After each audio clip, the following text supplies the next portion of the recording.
Hey everybody, it's Dave with Projector People back again today to show off the Epson Home Cinema 4000 4K Enhancement projector. This projector has actually been out for a little bit. This is almost December when we're shooting this. This has come out in the middle of the summer. This is, for all intents and purposes, a 5040 Lite. That's kind of how I want you to look at this thing. And that's not to disparage this projector at all. That's saying a lot. The main differences between this and a 5040 are the brightness and the contrast. Other than that, there's not a whole lot that's different. So let's talk about those two features right now. This is a 2200 lumen LCD projector. The Epson 5040 is a 2500 lumen projector, and this has a 140,000 to 1 contrast versus a 1,000,000 to 1 contrast. And if you've seen the 5040, I mean, you've seen how beautiful the contrast and the blacks and the rich blacks and all that are on there. So we're going to see this thing in action, or you're going to see it in action in just a few minutes. And I want to talk about how you can mostly get 5040 performance out of this projector with just a few tweaks and save yourself some money on top of it. So the things that this does have that are very similar to the 5040 are that you don't see in other similar priced models, home cinema models especially, are motorized lens shift, motorized zoom, and motorized focus. Once this thing is installed, you're never going to have to get up on the ladder and start jiggling with buttons again. You can do it all from your couch or your seat, your love seat or whatever with this remote. I've got a 5040 at home, and I tell you what, this makes all the difference in the world, having a motorized functionality for the lens. It does have a 2.1 times zoom, so placement flexibility is fantastic for this unit. It does feature full 10-bit color, and like we said, it is a 4K enhancement. So it's using the same technology that the 5040 does, not native 4K. It's basically a 1080p that uses some pixel shifting to dramatically enhance the image and accepts a 4K input.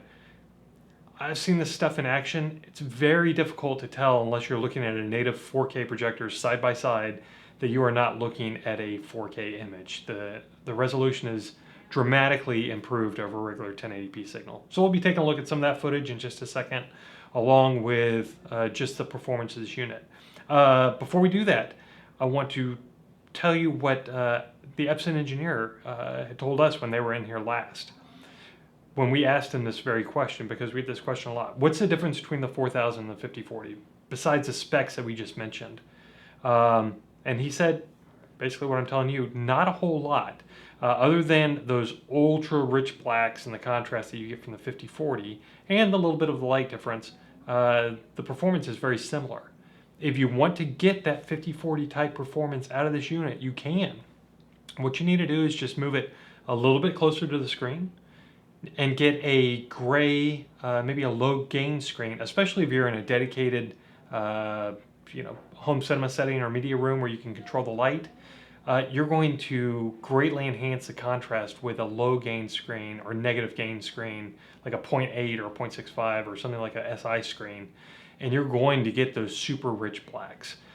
So anyway, with that being said, let's take a look at the back of this unit and then we'll look at this thing in action. We're looking at the back of the unit here. Everything is laid out nice and clean. You have your HDMI inputs. Your 4K input is clearly marked. It accepts the HDCP 2.2. You have another input here for HDMI. You have two USB ports. One's a service port. You have your LAN connection. It will accept a PC connection. And then you have your RS-232 controls and your 12-volt trigger. So everything that you need for a home cinema projector is here. This is a 3D projector, just in case I didn't mention it before. You have your Kensington lock, and then here's your IR receiver once it's flipped over. Well, you've got that camera over there, Danny. Let me just flip this around. Can you see this okay? All right, so this is the side of the unit. If you have it mounted on a table, or not mounted, but sitting on a table, there's your power. That's your menu button, I think. I'm not sure.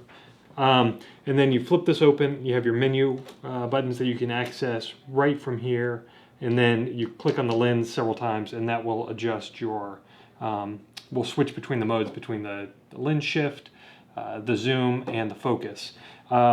The lens shift I did not talk about too much, but it does have dramatic lens shift, basically 96 degrees up and down, and I think 50 something degrees left and right, maybe a little bit more than that.